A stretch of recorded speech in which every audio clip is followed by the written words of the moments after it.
बाजार पर दांत गरा के न खैला समुआना कहियो मोहरा का सर पर भुकुरा भुकुरा हमरो आतानी धल के हाथ का पर जवानी छन के बेचम बाजार पर न रहब मरा दादचियार पर जवानी छन के बेचम बाजार पर न रहब मरा दादचियार पर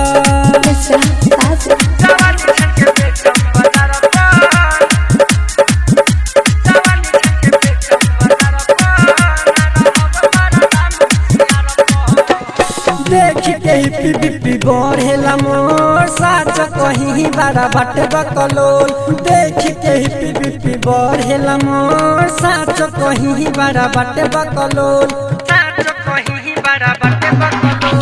गरम जो बनवा है करे ना ठंडा टेंशन में रहिले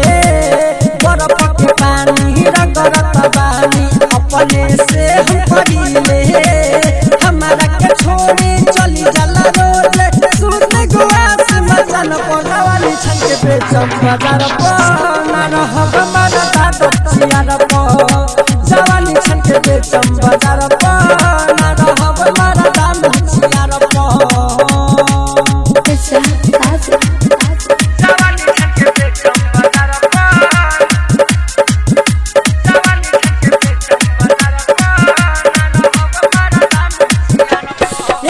भरोसे सखिया बना रहे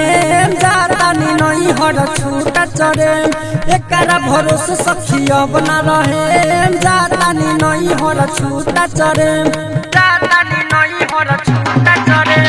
चंदन बबलू के याद आवेला बाहर लगे हरबाया रंजन राई कर भैया नहीं रहे छोड़ के जाई हम साया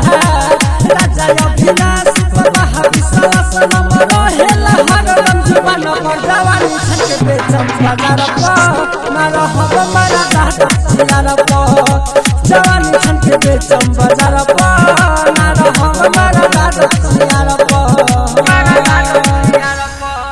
SK recording studio Delhi Chhatarpur. Mobile number 9910 2777 39।